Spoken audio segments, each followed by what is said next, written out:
So it's going to go live, and I'm going to hit this, and we're just going to wait.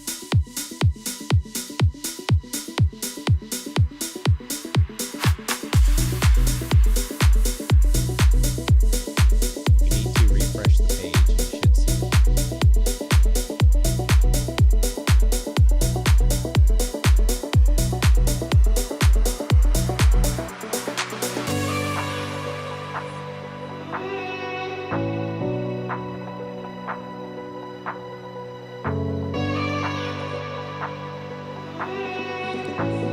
It was already going live, so it's already showing stuff. Yeah, I see it. Oh, because I'm a demo mode, so what I'm going to do is turn the demo mode off. All right? So that demo mode's off. But now, About 3 seconds, you see. how come I don't see the screen where you and I were talking before?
Hello, everybody, and welcome to the Creative Producer Podcast. My name is Brant Collins, and I'm coming from you live from the Stream Shed. This is just a test. I've been trying to build out this whole show, and I'm doing all the graphics, trying to get everything set up to launch this show here pretty soon, probably in the next week or so. But I want to do something a little special tonight. I've got a friend of mine. I met this friend years ago in broadcast television. So I helped run a studio here called Equity Broadcasting. It went defunct, and I was the last person that kind of ran everything. And there was a company that came along called Soul of the South, and they were going to be the first black-owned network. And since I was the last person out, they hired me to come in and kind of fix everything. So I got everything running, and they hired a guy from Harlem to come in and kind of be their media guy. And he became one of my best friends, almost like a brother to me. His name's Edward Harris, and I went to Harlem and stayed a weekend with him, and we talk every day, all the time. We kind of have the same path in life, and I'm showing him Ecamm. He's not seen Ecamm. The funny thing is, I now am the director of television at the University of Arkansas at Little Rock, and he is the director of production and television at H.B.C.U. in Baltimore. So I don't remember the name of the college, but we'll bring him on to talk about it. And I would like to welcome to the podcast, Edward Harris. Hey, thank you, brother. So Hey, what up, Eddie? I know you as Eddie. So yeah.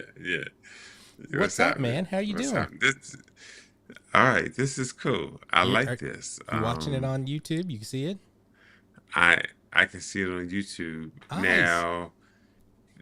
Now I'm looking at it on YouTube, but the interface where you and I were talking before, I don't see that interface. You don't, because I turned it off. That's called demo mode. Got it. Okay. So demo mode That's goes out to the demo program. mode. So if Okay. I wanted to give a tutorial to everybody, I could do demo mode.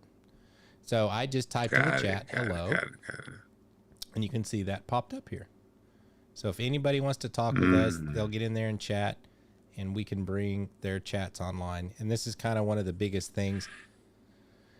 There's a lot of companies that do it, but I think Ecamm does it the best, and this really makes live interaction with fans. I like amazing, it. right? They can ask I questions. really like it. I'm trying. Yeah. So I'm seeing that. Now I love the interface you showed me. okay, I'll put it back And it on. seemed like it was easy to use. But I mean, it was There cool we go. because it was easy to explain stuff. Yeah, You you know, see it. it was very easy. We're in Um, we're in demo mode now. You should see it. So over here is your guest portal. I could keep adding guests. This is my camera yeah. control, which I'll move that down here. I usually don't use this a lot. This is just how you can control the color of your Mm-hmm. camera. I'll put it over here. I like to move my interview over here, and this is my chat. I like to have this chat window because it's hard to see them sometimes. You're talking, you're doing the show, and this is the hard part: is you're trying to be the host, you're trying to produce the show, you're trying to be Right. the technical director, you're being the audio guy, you're trying to figure out everything. So that's the challenge of being a Yeah. virtual producer like this. But like we talked about Right. earlier, so let's do this. So I'll show you some stuff here. Okay. I'm sure everybody's watching. So I'm going to go down here to text, okay? And I'm going to pull out this Mm-hmm. text, and it already knows the colors that I'm using. And so I'm going to type. Are you doing? It's Edward. Are you going by Edward or Eddie? Yeah. Yeah. Eddie's fine. Eddie, right? Yeah. Mm-hmm. Oh, I'm on the wrong keyboard. I got to go over here to my. I've got to put in a. I got to get a keyboard for my MacBook Air. So we're going to do Eddie Harris. Harris, right? And I'm going That's to right. add that. That's right. Now, there's your lower third. But if you look here, I don't like the. So I'm going to close this real quick. So I'm going to edit this because I don't like the background. So here's all of the colors. So I'm going to take the background and say no background. Oh, let's do this. I'm going to do a background. So the colors for me are dark blue and hot pink. So I'm going to do a color background. I'm going to make it a super dark blue. So we're going to do this dark blue, almost black. There. It could be a little blacker, but we'll figure that out. And then I can say, all right, I want this to go here. Cool. So now that looks Mm-hmm. good. I'm going to say copy. I'm going to hit paste. Edit. Paste. Now I got two of them. That way they look the same. Edit that. Mm-hmm. Then I'll put my name in there. You get the gist, right? So then I can Absolutely. take this and I can make it. This is the cool part too. I could change perspective. I can change the opacity. I can rotate it if I wanted to. Very nice. Right? So I don't know why you would do that, but you can. Yeah. I can give you 3D perspective. Right. Right? Yeah, lots of stuff. But I can do the transition. So let's say I want it to come in. As I'm looking at this, you're on the right hand. So I want it to come from the left, right? It'd be really cool. So if I hide this real quick, you are here. If I hide it, comes in.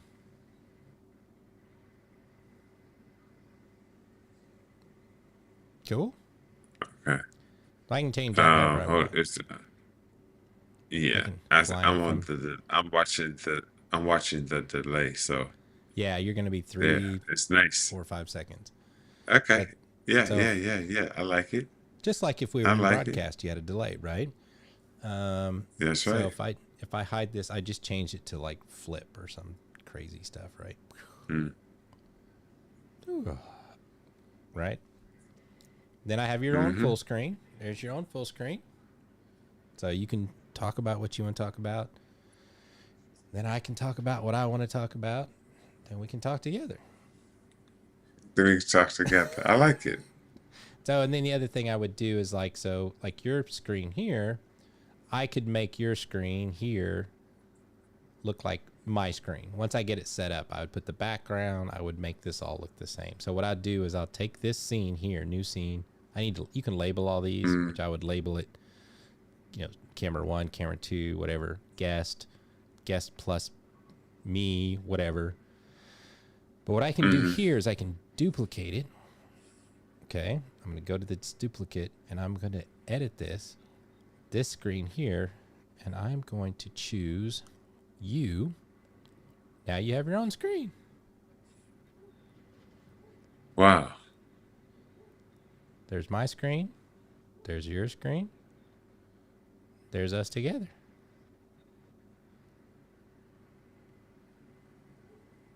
We're waiting for the delay.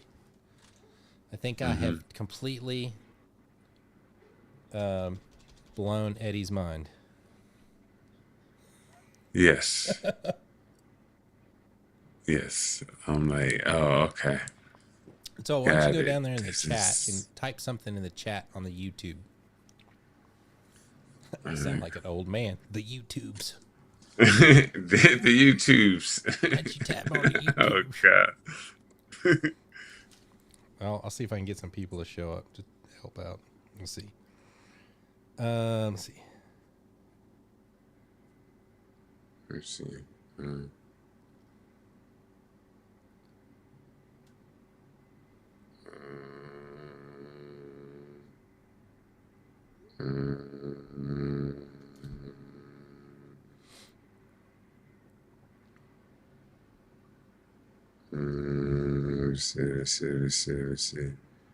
Let's see. Let's see.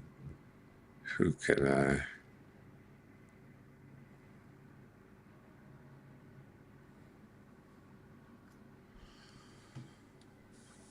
Okay, so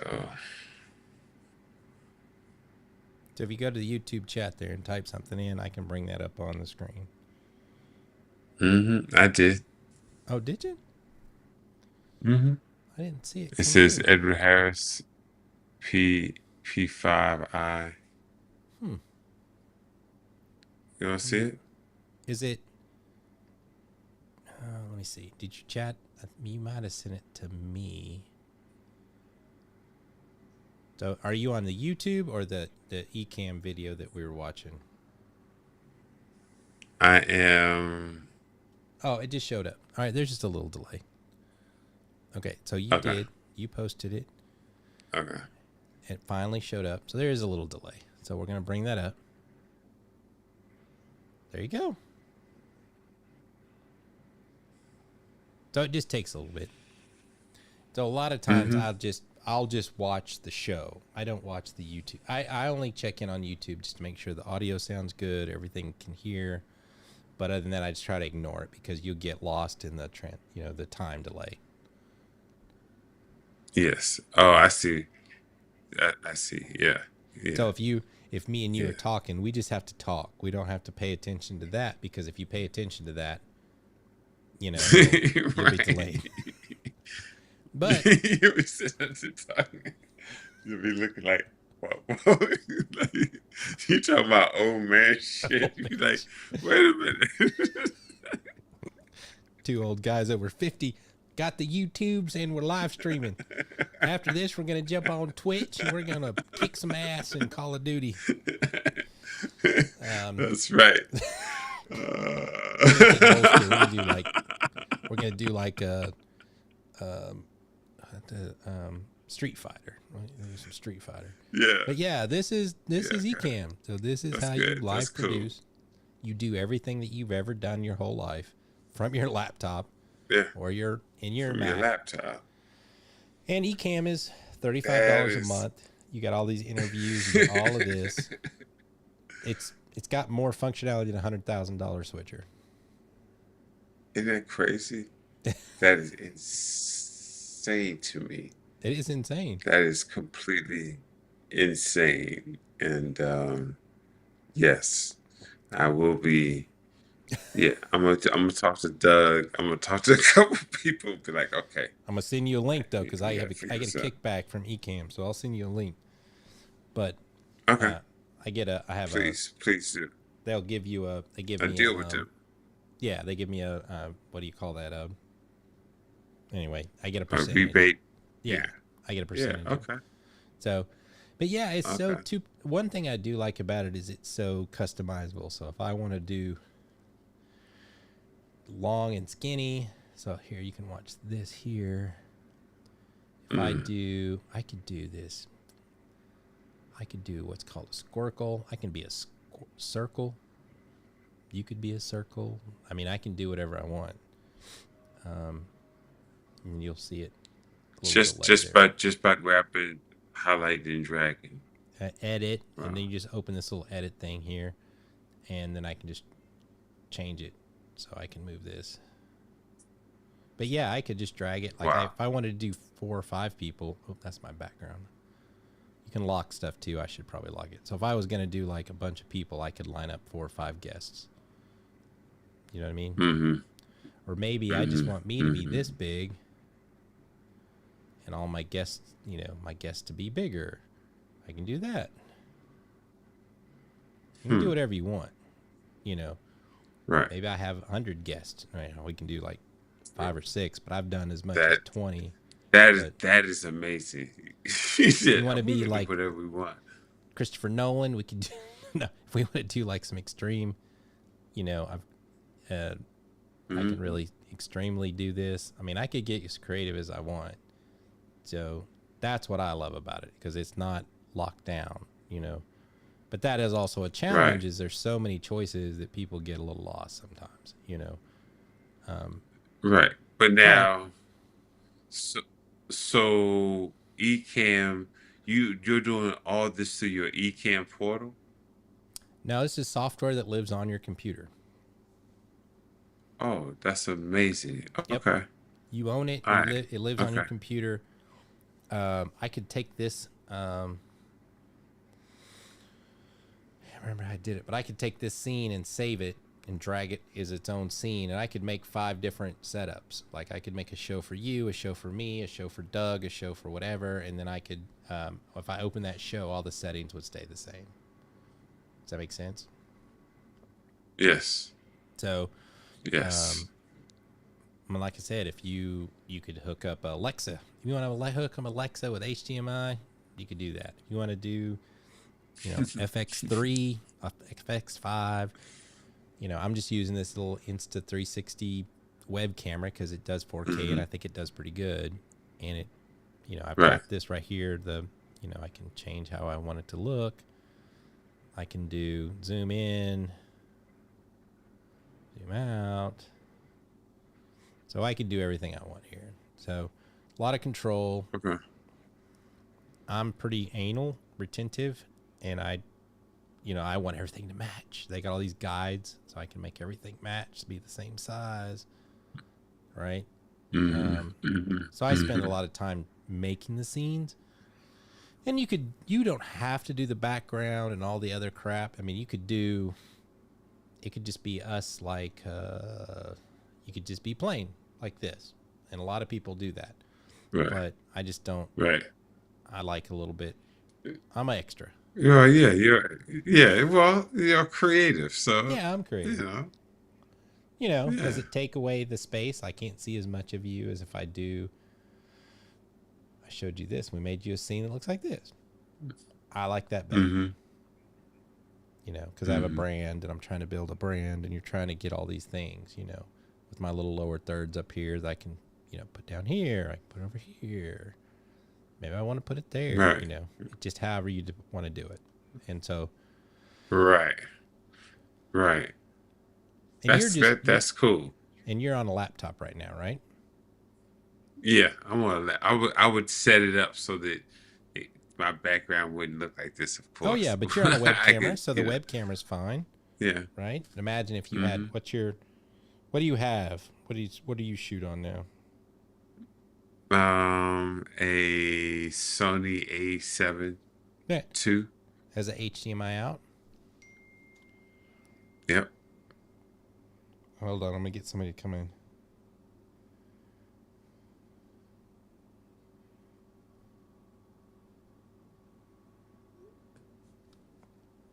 I'm going to ask my daughter to log in so she can chat, and I'll pull those up.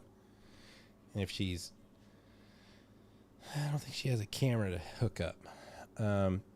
But yeah, you could use the Sony. If it has HDMI out, you could do the Sony camera. A lot of people do those kinds of cameras because you can get the bokeh the blurry background, look at all cool.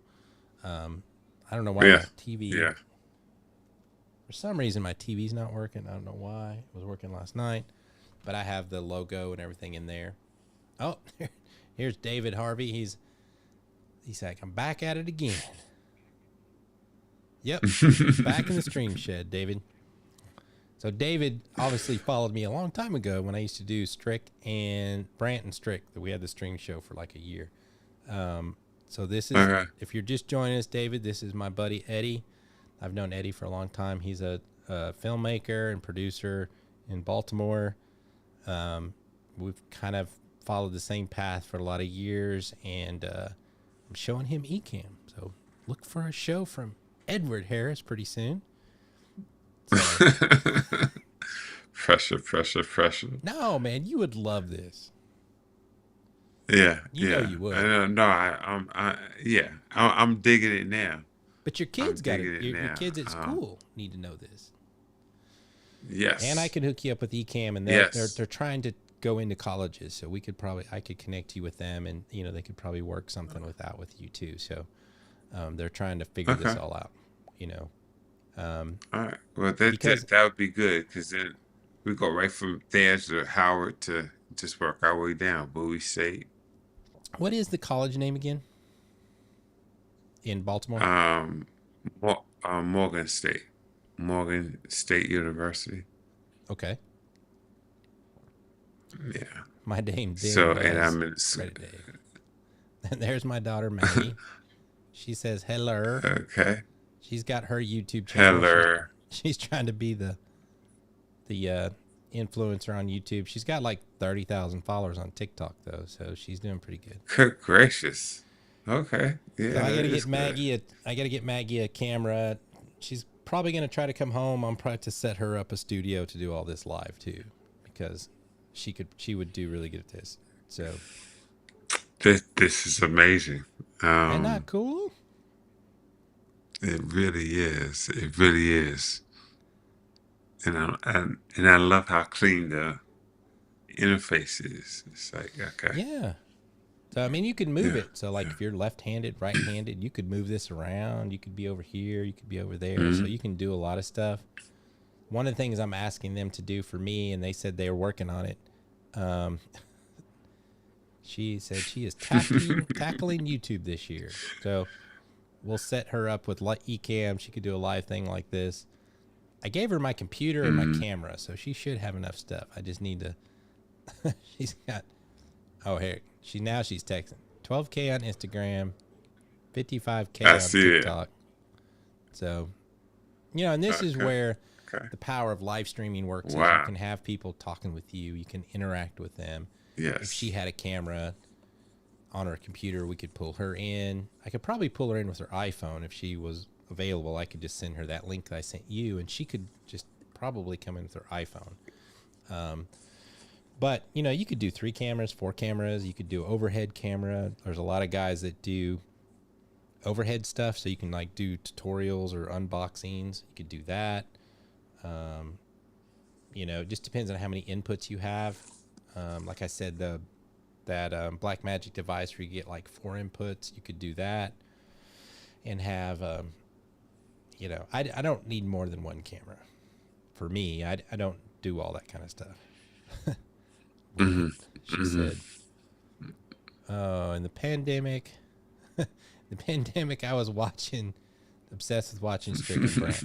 Hey, man, I appreciate you, David. I had a good time with Strick. Strick's another brother of mine. I have this propensity to attract older black male friends, and we work a lot together. So, Okay. Okay. he's probably like a younger brother to us. He's in Birmingham. He was Okay. a DJ. He was a radio DJ, like a Christian hip hop DJ, and he's into all this cool. stuff. So we did a show every Sunday for a whole year.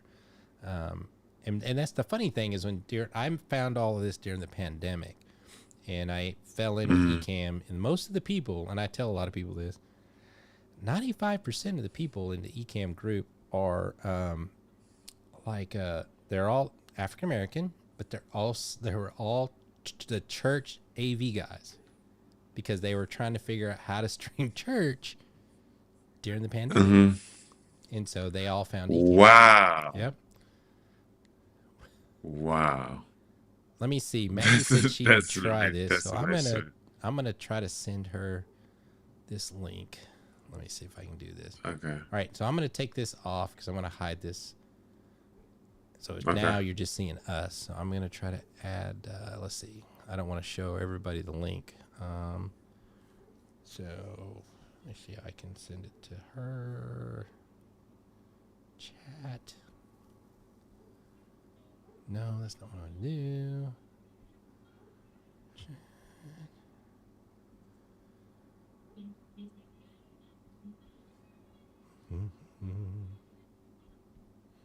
So I'm going to send her this chat. If she might be able to do this on her phone, so we'll see if that works. And not bad, but it is delayed. Yeah. And that's part of it. Yeah, I see it. Yeah, and that's just the way it works.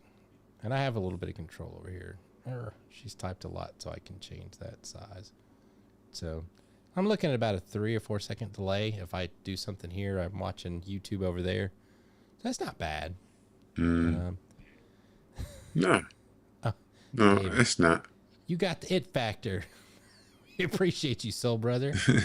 Checking in from Chicago. All right, Chi-Town. Okay. All right. I'll let David know it. We are a very inclusive family. So my son is actually a jazz musician. So he wants to go to Jackson State, H.B.C.U. He's done the band camp 2 years in a row now. Just opened a show the other night. He's 16. He just opened up. Him and his band opened up for, what did I just say his name was? I told you today, the saxophone player. Gerald Albright. You said Gerald Albright. Gerald Albright. That was Gerald dope. Albright. That's yeah, that's That's no small feat, my brother. Yeah, he did a good. Did you get the video I sent you? Eddie, did you see the video I texted I gotta you? check it. Nah, hold up. Maybe I'm texting the right Let number. me see if I.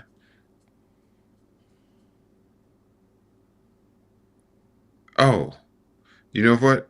You sent it along with the link, so it all kind of came. Oh, here it is. Good. I see it. Oh my goodness. Oh my goodness. I know you were in. Oh man, I know you were in tears. I know you were in tears. It was a lot of fun. Oh man. I would pull it up here, but I'm afraid I'd probably get a copyright strike. Oh yeah. Oh my goodness. Oh, so here's. David said he's headed to the room in the South, the mighty Jackson State. So he's actually done the band camp the last 2 years, and he volunteered to be. He wants to be a drum major, so he did the drum major program, and so we went to watch. Oh yeah, he killed it. I'll send some videos, but yeah, I love Jackson State. I love it. Yeah, it's a really good school. Man. So I was really appreciative. It's a good school. This is like old school, pulling it back. This is Doc Rock. So Doc Rock works for Ecamm. He lives in Hawaii, and he is. He's about our age. He's been doing this business for a long time. He worked at Apple. He's on a lot of shows, but he is kind of the tech guy and does everything for Ecamm. So he's a great dude. What you know about Gerald Albright? I don't know a lot about Gerald Albright because my son had to tell me. But my son opened for Gerald Albright Saturday night, and they killed it. They did a Michael Jackson medley. He's an alto saxophone player, just like Gerald. He got a picture with Gerald, and it was just, you're right. It was, and I don't cry anymore. I'm just so effing proud, and I'm just like, and I tell all my kids, I'm like, that's beautiful. But I tell all my kids, is like, nobody. I love my parents. I love my parents, but nobody back then supported us in creativity. And That's I true. tell my kids, I That's tell true. Maggie's a great singer. That's true. And Mm-hmm. I just told you, like, you got to follow your dreams. And there's another gentleman I met on the Strict show that we did. His name's Henny the Business. We interviewed him, and I've become good friends with him. And I'm in his Patreon group. And he is a Grammy Award winning hip hop producer. And he told Maggie, basically, you're a singer songwriter. You should just go for it. He's the president of the Grammys for Atlanta. I'm like, what else do you need to know? Oh, here comes Maggie. So, Hold on. Let me okay. see if I can. She is in the room. So she's here. Hold on, Maggie. I'm going to do some stuff here. Doc Rock, I'm finna be 60. Doc, 60? You look good, brother. I know you. I'm in pain every day. I'm the same way. So I'm here. I'm gonna do something real quick here. So what we're gonna do, and this is a good. Yeah, man. I'm gonna pull this up. Just hold on, Maggie. I know she's sitting there. So what I'm gonna do is I'm gonna put it in demo mode. Doc will like this because he does all these demos. All right, so we're here, right? So I'm gonna duplicate this screen. Right now, I'm gonna shrink me just a little bit. I'm gonna shrink Eddie just a little bit. Pull him over here. Now I'm gonna copy, paste, so I don't have to resize. This is the secret, so I know everything is equal because I'm kind of obsessed with things being the same way. Then I'm gonna bring there is my daughter Magnolia. I had to back up a little. So this is my daughter way Maggie. close. She's in Fayetteville. She's just getting into YouTube. She's doing TikTok. She's doing curly hair product stuff. She's like trying to figure it all out. So yeah, there you go. Okay. All right. You want to do this, Wow. don't you? Okay. Maggie? huh? You want to have the live stream like this, don't you? Well, okay, It's so when kinda I started cool. my TikTok, I used to go live and just play Fortnite with people just on live, like on my Switch. I wasn't sharing my screen or anything. They would just send their usernames and we would chat and stuff.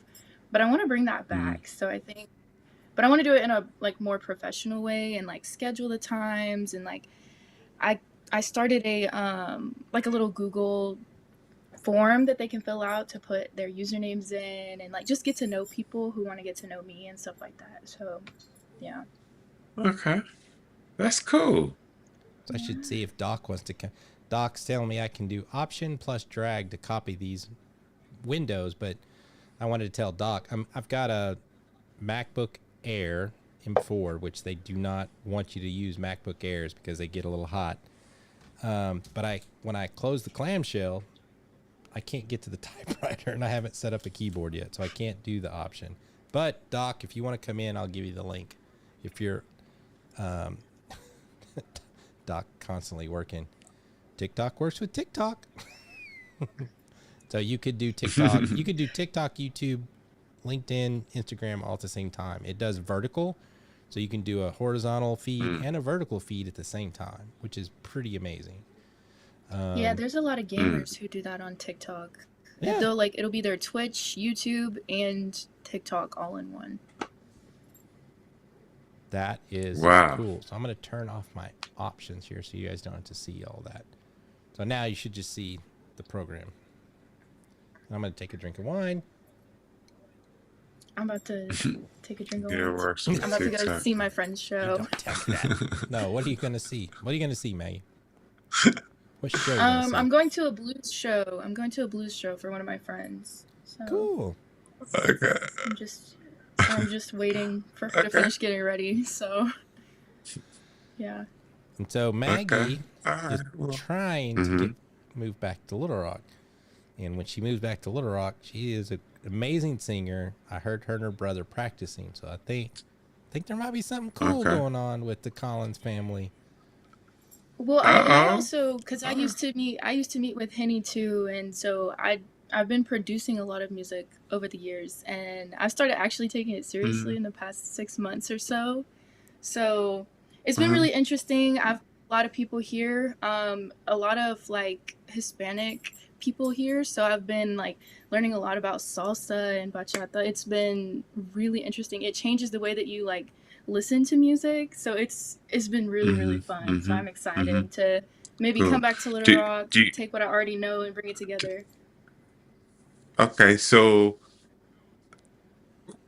in producing, um, do you think about the lyrics first, or do you think about the music first? Honestly, it just depends. When I started, it used to be just the lyrics because it's always been an emotional outlet for me. So I always had like notebooks of words and songs and stuff. But the older I've Mm-hmm. gotten, the more music I listen to, the more I can like pick certain things out that I like and certain things that kind of make people feel a certain way so that I can use I can have all the words, right? But sometimes what really gets to people is maybe just the instrumental at the beginning and they can already feel what I'm about to talk about. And so like some Mm-hmm. people Mm-hmm. connect better with words, some people connect better with the instrumental. So you kind of have to like really pay attention to them both. It really just kind of depends. Sometimes I'll be like, you know what?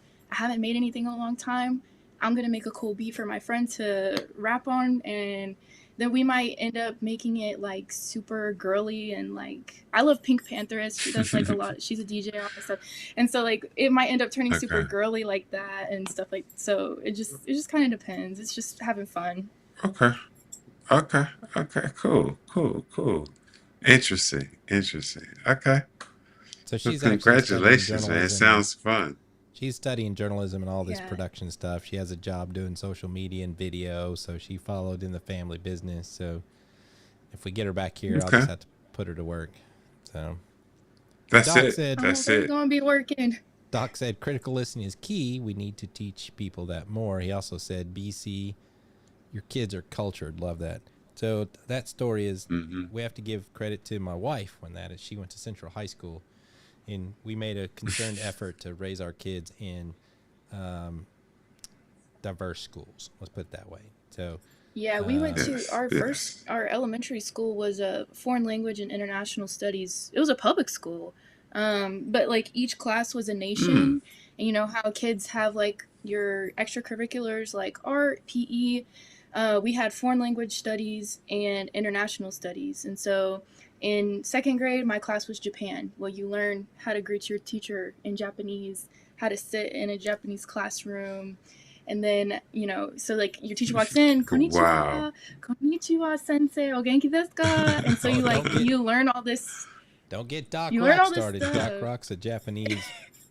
He's gonna start speaking Japanese here in the text. Probably You he's should. I It's love been a it. long Japan a time. couple times. Listen, I was in second grade.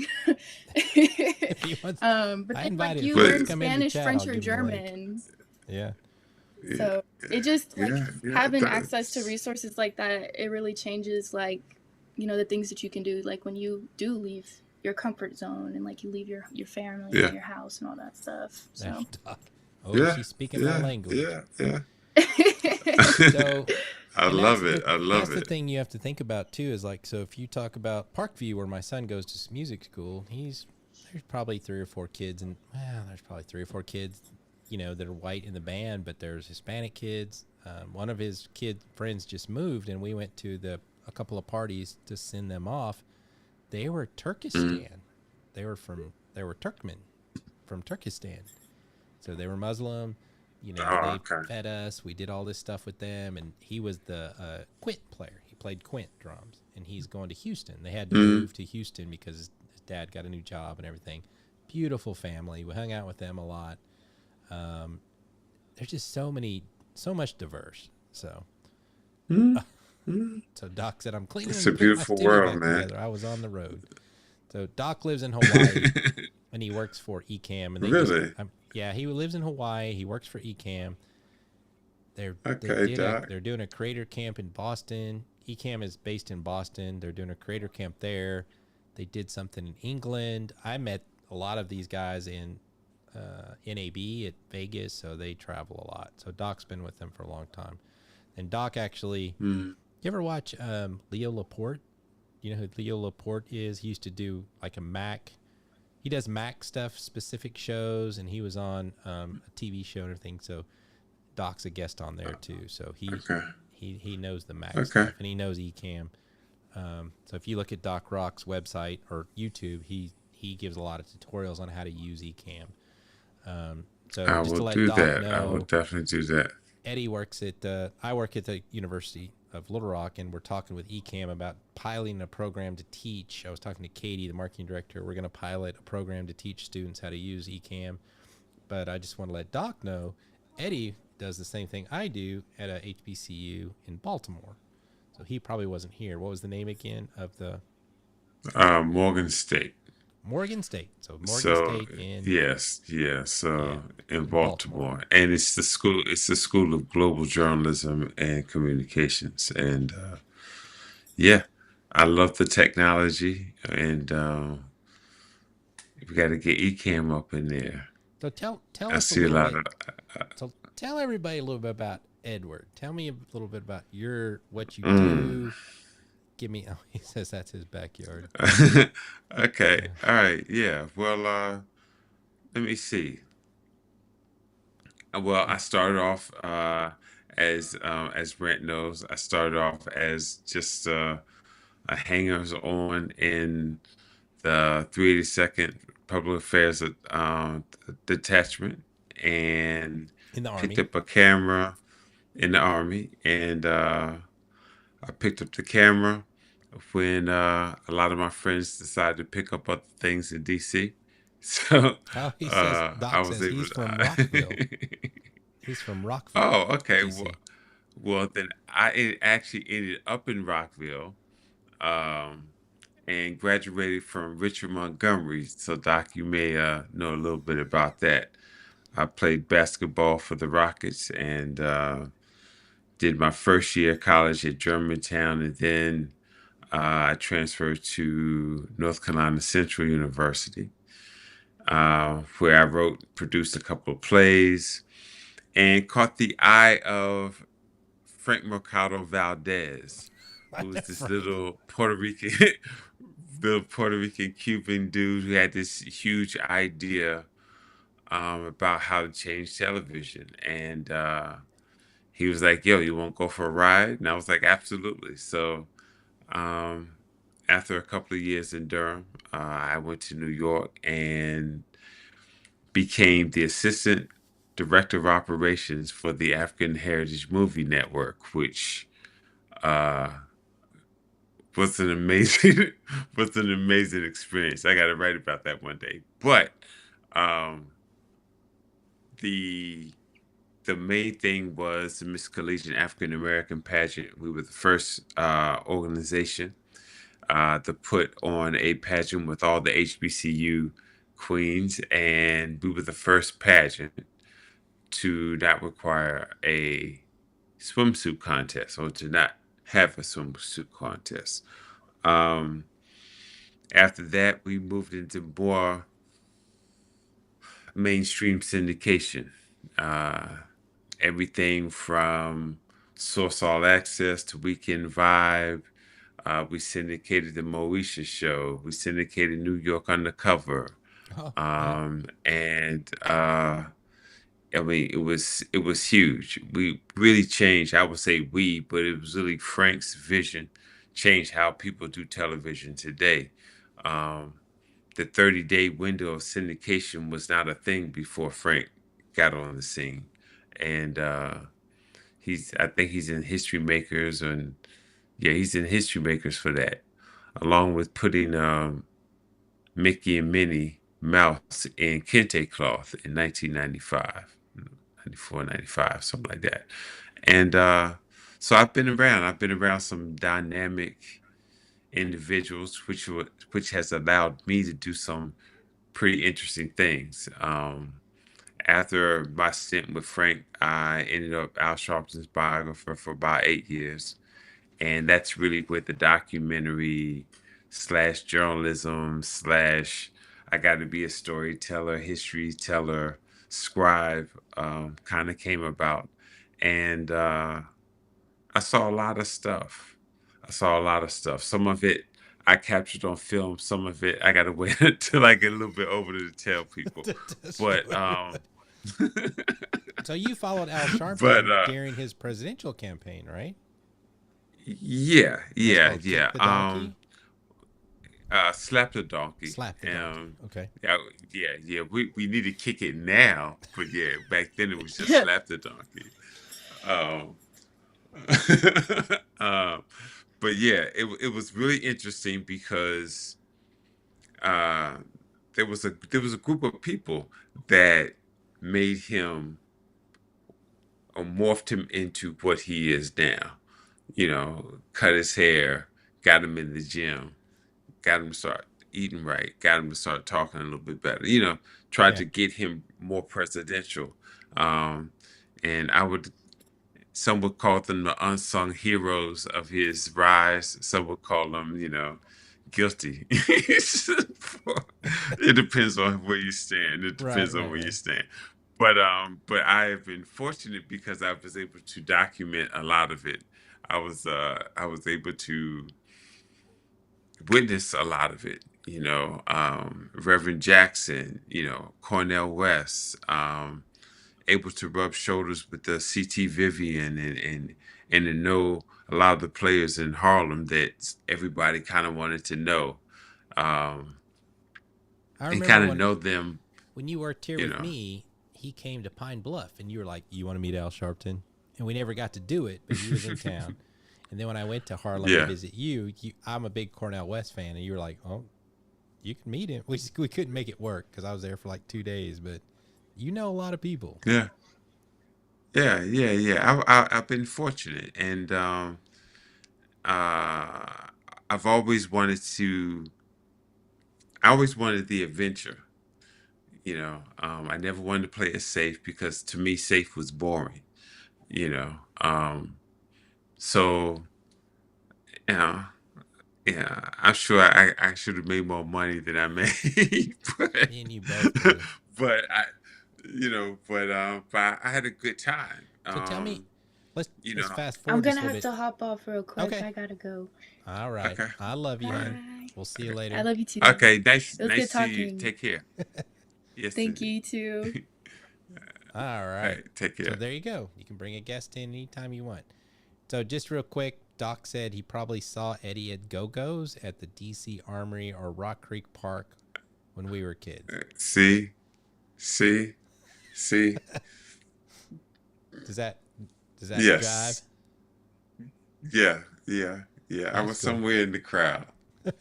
So Somewhere in the tell us, crowd. fast forward a little bit. Tell me a little bit about your relationship with Dougie Doug, because I know that's a big creative part of your Oh job. man. So yeah. So while I was in Harlem, because I spent I guess the last 13 years of my time in New York in Harlem. Um, I worked on a lot of different um, productions, working with Eddie Martin, and there was this thing called Smart Shorties. It was I'm trying to think of it. Yeah, it was called Smart Shorties, and basically what it was it was like the hip hop version of Schoolhouse Rock. You remember Schoolhouse Rock? Yep. I remember Okay. Schoolhouse So it Rock. was kind of like, I can still sing yeah, all so those it was kind of songs. like, exactly, wasn't quite that good, but they were trying. Yeah, they were So, trying. they had stuff, so they had different artists, little hip hop artists come through and using their beats and their top songs, they would say, 7 plus 7 is 7, 7 plus 7 is 49, and they would, whatever. And they Yeah. would do multiplication tables and that sort of a thing.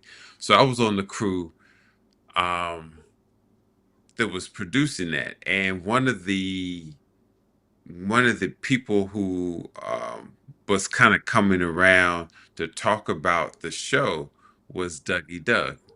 So he did this whole scene. He acted out this whole scene, and the whole time I'm backstage. I'm part of the crew, and I noticed, he was there, but he really wasn't a part of the crew, so to speak. And so I kind of went over and started talking to him. And I guess we talked, and it was like we had been friends forever. I don't know how else to explain it. And we've been friends ever since. That's like my man. And I have asked him to do some crazy things, and he has trusted me with his time and his talent. And he helped me. He helped me with Slap the Donkey, which was an award-winning documentary about Al Sharpton's run for president in 2004. Um, then we turned around, and though he didn't voice it, he did. He helped me out a lot with my piece on Haiti. He was there with my piece on Jerusalem when I went to Israel, and got a chance to meet Yasser Arafat and the PLO, which anybody who's over 30 may remember was an organization before Hamas, which was formed by Israel. Right. Palestine Yeah. Liberation So that organization, and so I got a chance. So I got a chance to meet him, and all of this was part of Sharpton's molding into a more national figure. And so I did 3 documentaries that kind of like tracked that, starting with Promise Fulfilled, which talked about him going to Vieques and protesting the naval bombings, which led to the closing of the naval base on the island of Vieques. They were dropping depleted uranium for some unobvious reason.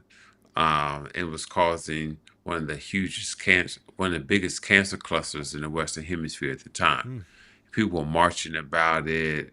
So it was one of those moments in time where you're like, oh, let me just grab a camera.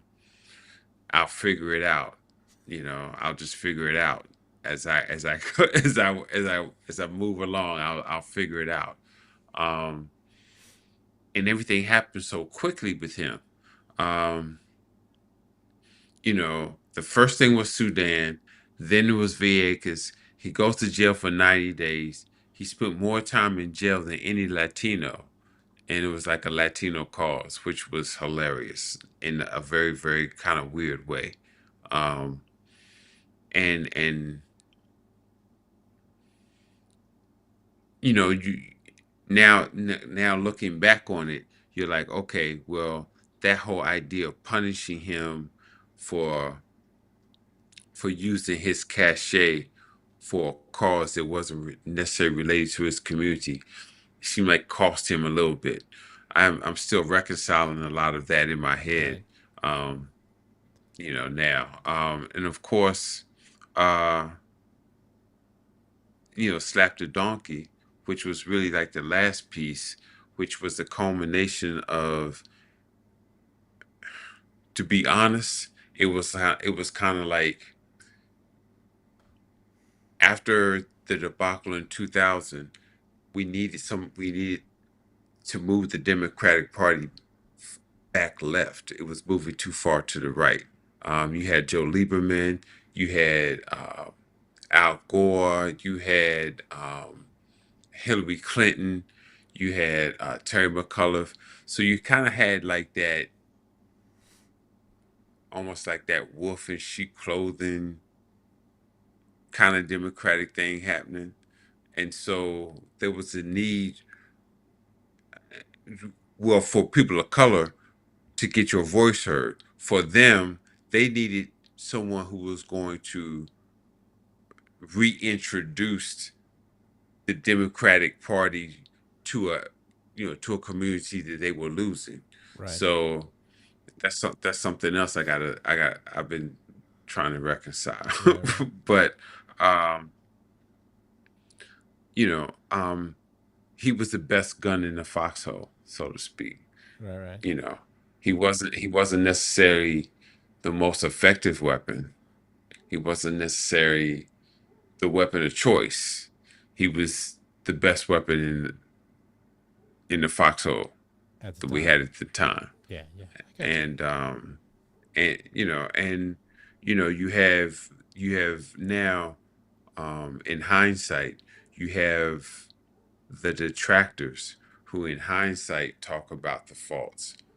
You have the Thomas Sowells and the different intellectuals who can now in hindsight kind of pick it apart, but at the point in time when really America, not just black people, but America needed somebody to step up. There was nobody stepping up, Right. and all of them were around. All of them were there, Yeah. you know. Um, so, yeah, I wanted to just have an adventure. Oh My yeah. adventure led me, my adventure led me down this very interesting path, and now I am sitting on top of like all of this now, and since I left Sharpton, um, because after 2009, I was investigated. I was part of an investigation. FBI interviewed me regarding him. Um, the relationship kind of soured. Right. There was nothing left. There was nothing left to talk about, and that led to other things. That led to my trip to Haiti.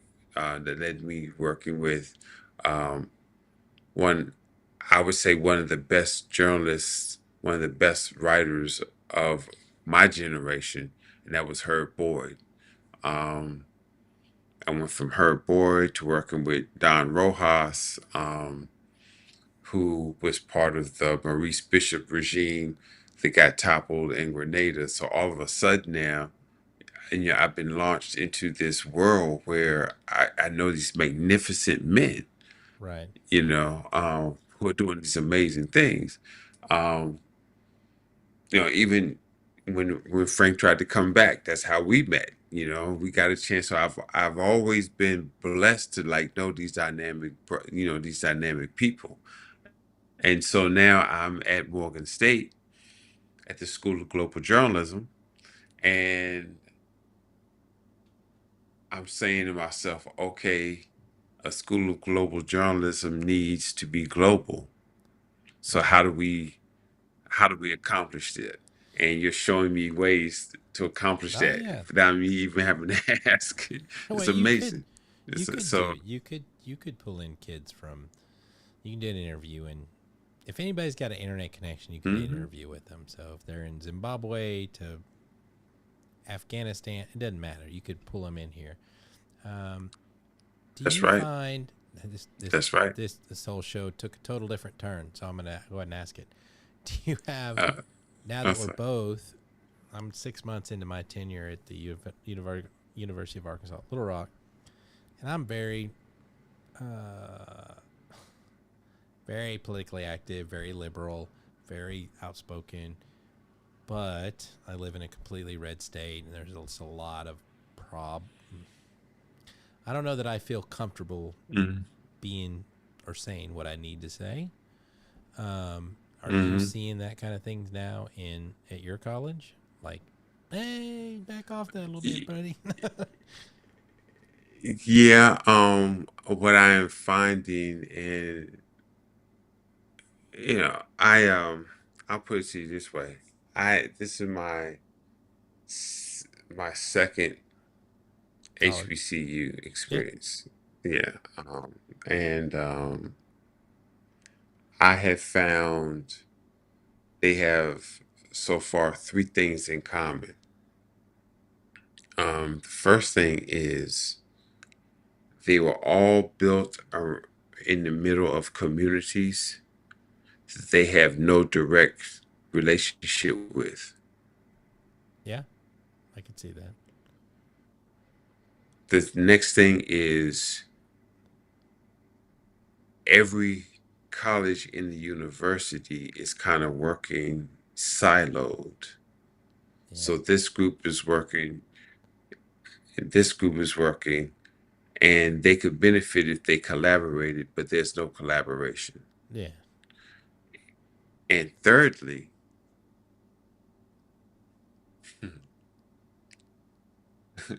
thirdly, you have a lot of people who have impressive credentials, but they have no real world experience. Oh yeah, yeah. I run into that every day. And yeah, and so you have the ego of not really knowing practical experience. You have a theoretical knowledge, and Right. so there's this, you know, That so and that goes everywhere because I do feel like yeah, everybody is a editor, everybody is a videographer, everybody's a photographer, everybody's a creative, everybody has ideas and thoughts, and but nobody knows how to execute. And I do feel like we get hired in these positions because we can execute and we have the experience. But then there's somebody telling us, well, what I want to do is this. I'm like, that can't be done. right, Like, give me $30,000 in a helicopter. So there is that, right, and that's one thing that I'm 56 now, so I've had this wave of my career is just like now everybody has CapCut, everybody has a 4K phone, everybody has a 4K video, but it looks hmm good. They got good filters, they got good LUTs, everything looks great, but there's not a story, And so that's one of the reasons I'm starting yeah, this podcast is going to be called the Creative Producer Podcast because I feel like editing's easy, filming's easy. yeah. It's production that's hard. Like you can set up an interview It's and to then they tell them the cancel on you, and story. then what do? You've got to, you know what I mean? You've got to the logistics and the Yeah, interviews and how to question people and how does this, then you got all this stuff to figure out how to edit into a story, right? And you're right, I've not right, done right, I've done some short film right. festivals. I've not done a documentary like you have, but dump that into what you were doing is like you probably went to because you told me you went to Africa, you went to all these crazy places with Al Sharpton. You're just filming shit, hmm right? I mean, you're just like I got to get Yeah, everything.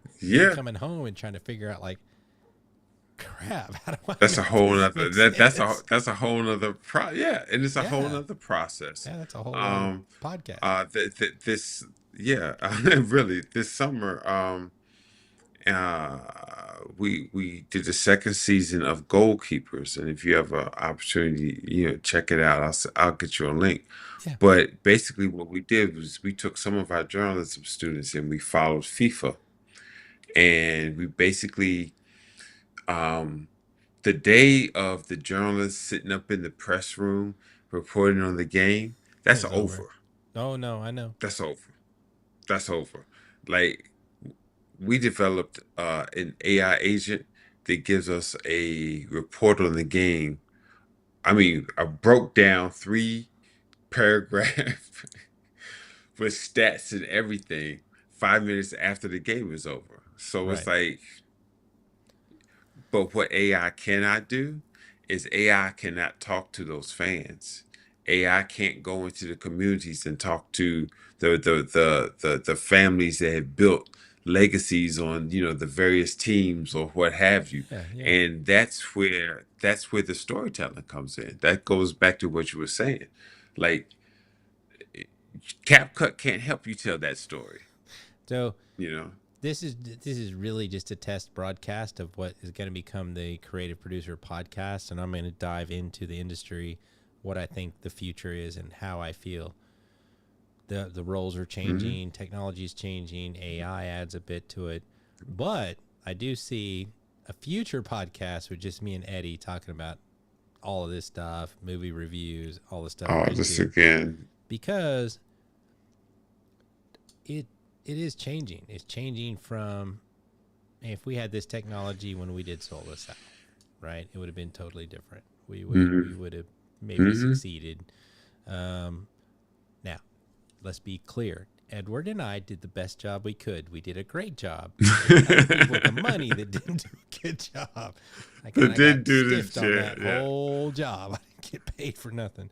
But I will say that the best part of that was I got to meet you, and I went to That's right. and I'll tell you how That's deep it right. is if anybody remembers, Google made a pair of goggles, Google glasses, and I was striving. I was trying really hard to do my. I was a tech guy. I was noted for being in my town, being the tech guy. I was like, I'm going to do this, and so I bought the glasses. But you had to go to either L.A. or Harlem to L.A. or New York to pick up the glasses. So I was like, I know Eddie. He'll put me up. So I stayed with Eddie in Harlem, and that was I have pictures of us outside of the Apollo, and I was one of my favorite trips ever. I mean, I'll never forget it. I was just so. I tell this story to everybody.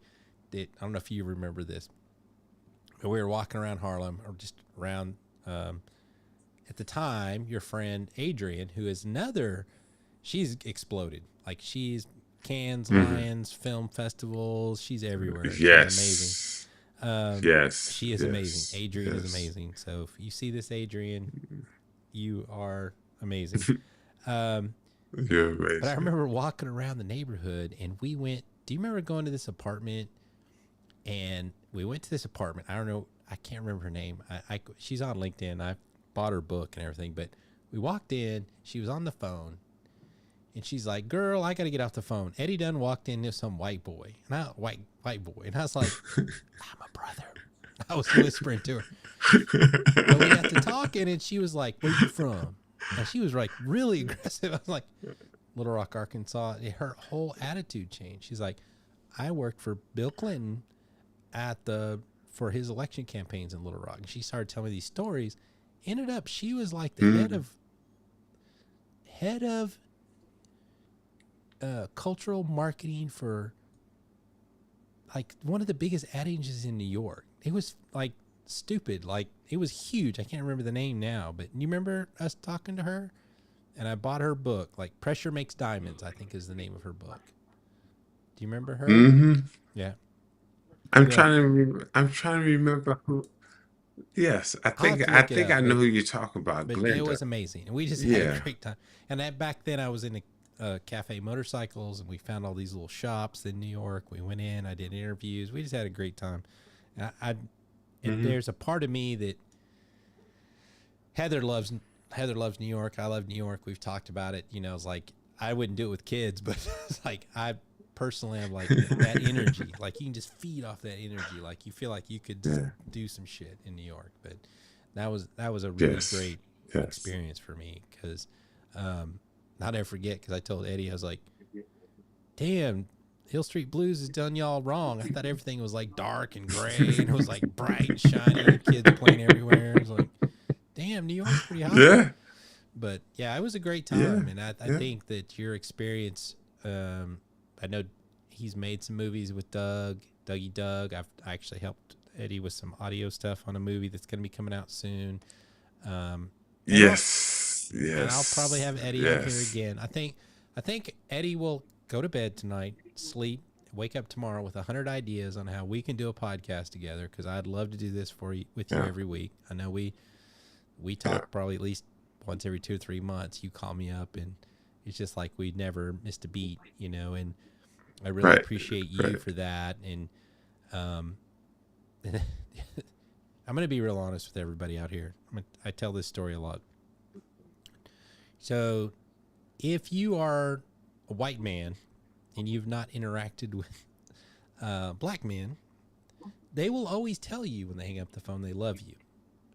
And that was really, I mean, I'm a very thoughtful person. I love my parents. I say I love you to my mom, my dad, everybody. But I've never had that feeling with men that I like, "I love you, man." I'm like, "I love you too." I was like, "You don't understand." It's just like once you experience that, it's just a whole different. And I do. You always say, "I love you, man." We always feel like we're brothers. I know, like, if I was in a pinch, I could, you know, we've talked about movies. We've talked about, you know, we dream big. We're like, "I'm going to come to New York." He was at, what's the college you were at in DC? Where were you at? Howard. Yeah. Howard. I get Howard and Morehouse. Yeah, Howard. Because my friend Henny, he teaches at Morehouse in Atlanta. But I was like, okay. Remember we came up with this whole, I was going to fly to DC, and we're going to do this whole spy movie in DC. We're like, I could do this, we could do that. You'll be this, you'll be that. Eddie has some really bad, excellent, amazing kung fu movie he sent me once that was amazing, which is like my genre. I would love to do that kind of movie. You know what you're talking about. Yes. Because I'm going to go see, as soon as it comes out, I'm going to go see Street Fighter. You know. Yeah, there you go. But I really appreciate you, Eddie. You opened up my world in a different way, right? Because I can remember, I'll never forget this. We were at your apartment in New York, and it's late at night. We'd been out. Maybe we had a few drinks, but we're sitting there talking about, and we're not going to talk about it in this podcast, because if I get Eddie going, he'll go for 4 hours. We were talking about conspiracies and government and all this other shit. And I looked at you, I was like, bro, we think exactly the same. And I was like, and we're like, this is the reason they want to keep us apart, because we know the exact truth. Blah, blah, blah. You know, obviously we were just, I mean, million miles a minute. It was amazing. And I cherish that of when that picture shows up in my Facebook memory, I was just like, God, I got to go back to New York, you know. Of course, then I told my wife, I was like, Eddie moved to Boston. She's like, Boston's cool. Yeah. Maybe she wants to retire in Maine, so we want to go to the East Coast at some point. Yeah, she's obsessed with Maine. Her favorite author is the guy who wrote, I should know, E.B. White. He wrote Charlotte's Web, and he was from Maine. Mm-hmm. And she always wants to go there, and I was like, as long as I can live by the ocean, I'll go wherever you want to go. So, but I gotta get kids because settled. But at some point, maybe. Yeah. But she's a filmmaker too. She wants to make documentaries. So I really feel like our paths will cross again, and we'll make some shit. But I would love. Yes. We've been at an hour 11 minutes, so I'm gonna close this down. But you just hang with me, Eddie, and we'll talk on the other side. But I just want everybody to know is the Creative Producer Podcast will be coming out soon. I'm going to be talking about how video production, marketing, media is all collided. It's changed 110%. But I'm going to try to look at the industry and show you how you can fit into that industry. And I think that there's a lot of talk. I use AI every day. I understand the ethical issues around it. I understand a lot of that, but I also understand how it can empower us to do better work, you know, to take some of the mundane tasks and let us do better things, you know, bigger things, and compete with the big studios or the big productions. And I think that the goal I have for the podcast is to help you learn that and how to, I don't want to make $1 million. I would love to make $1 million, but I've been an entrepreneur most of my life. I've done tons of entrepreneurial workshops. I've been a part of a ton of state-sponsored entrepreneurial things. I went to SBA. I've graduated all these different programs, and all anybody wants to talk about is 0 to $1 million. I was like, I just want to make 6 figures. I want to make $125,000 a year in this shed, talking to Eddie, making the stuff I want to do, traveling to, you know, doing what you did back in the day with, I'm sure you didn't make any money doing the stuff with Al Sharpton, you know, because it was just a passion project. And I think that is what I really think the future hold is. That's all there is, brother, because I'm going to tell you. We've got the airwaves. We've got the permission. Yeah. Right? We can do it. We just have to do it. You know, you just have to do it, but you have to be thoughtful. You have to plan. You have to have some experience. You have to have some knowledge. You know, I get kind of tired. And you got to be willing to tell the story. Yeah. Right. But right now, everybody is like, oh, FX5, man. You got to buy X5. Oh, you got to have Alexa. Oh, 70 millimeter. Oh, now we got to shoot on film. You don't. You can shoot with your phone. You can shoot it with I haven't had a camera for myself in years. I just bought myself the premier, top of the line, micro four thirds photography hybrid video camera from 2016 used. And it's amazing. It's an Olympus. It was made in 2016. At the time, it was like a $2,000, $3,000 camera. I got it for like $600 on KEH, brand new, you know. And I'm like, that's all I need. You don't have Right. to have all this technology. You know, Right. there's some go to Facebook Marketplace, buy some cheap shit, but storytelling. If you can tell a good story, but also the marketing, Man. you know, you've got to. Yeah. Another thing people don't realize, if you make $1 million movie, you got to do $1 million in M&A, marketing, and advertising, to get attention. You know, so I just think that as dire as the world seems right now, and how jobs are leaving and things are happening, I'm still very bullish on independent creators, independent films. I think there's more Me too. opportunities for us to get paid. You know, I don't have it all set up. If this would be the perfect segue for my setup of hit me up here and donate to my whatever, but I don't have all that set up yet. But you know, and I think that creative spirit and truth to power, things like that. I just think we have all the tools, you know, and I think that the powers to be push. You can't do it. You know, it's a struggle. It's hard. But you can. You can. It is hard, you know, and there's some things you might just have to do. If there's anybody young that ever watches this, and I'm going to tell you real truthful, and that's something that I've been guilty of. So I'm always trying to get paid because I got kids. You know, I'm always trying to make money. We got to survive, you know. But sometimes you just have to do stuff with no pay, because you just need to do it. And it'll pay, you know, the experience or things down the road. But so that's what the Creative Producer Podcast is going to be, is to try to look at the industry. Encourage more of that. Yeah. But it's about creativity, right? Figure out the tools later, right? Yeah. If I have a $250 million budget, sure, I'll shoot it on, you know, IMAX 70 millimeter. Give me $250, I'll shoot it on my iPhone. The story's the story, right? The story is the story. That's what the Creative Producer Podcast is going to be, and I'm going to talk to Eddie tomorrow. We're going to figure out how to do us a podcast together. I'm like, he went and saw Spider-Man. Yes. Said he cried. So now I got to go see Spider-Man. And so we could talk about it. But I love this, man. I love cry shit. And so I'm going to go watch that. And then we're going to figure out a brand. We're going to come up with I don't want to get into all the heavy shit. Let's just do a fun video movie. Why was this good? Why was this bad? We'll look at old movies. Because I think we have the same kind of, we like the same kind of movies and stuff, right? So we'll just, you know, I have a friend of mine that he went to film school. I'm going to call him out. His name's Rob White. Rob, if you're watching this, I'll share it to you. I never forget. He was living with me. He went to film school. He works in production. He's done an amazing career and everything too. But I went and saw Fast and Furious, and I was like, bro, you got to see Fast and Furious. It's amazing.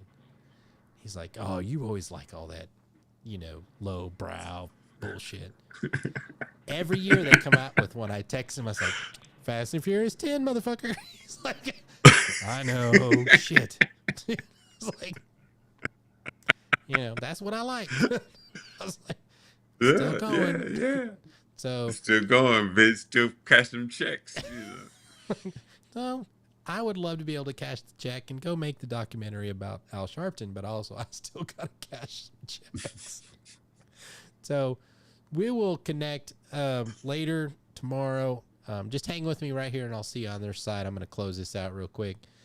Thank you, everybody, for watching the test. Thank you. The very beginning of what the Creative Producer Podcast is going to be. I don't know when I'm going to start yet. I've got to pick a night. I've got to pick a day that I'm going to produce this. And I'm a live production guy. I just like doing live, so I'm not going to pre-record it. I'll do it live, and we'll edit it later and probably post it and do all that stuff. And I'll show you how to do all that, from producing a video podcast to putting it on Spotify, how to market it, how to buy ads for it, how to make money off of it. So we're going to figure this all out together. So if you are watching this right now and you think this is something you would like to do, subscribe to my channel here. And I'm doing a website. I'm kind of getting all that stuff done in the background, and we're going to build it. And hopefully I can help you find the success that you want. So thank you again. I'm going to play this open as a close because I haven't made a close yet, and we'll see you next time.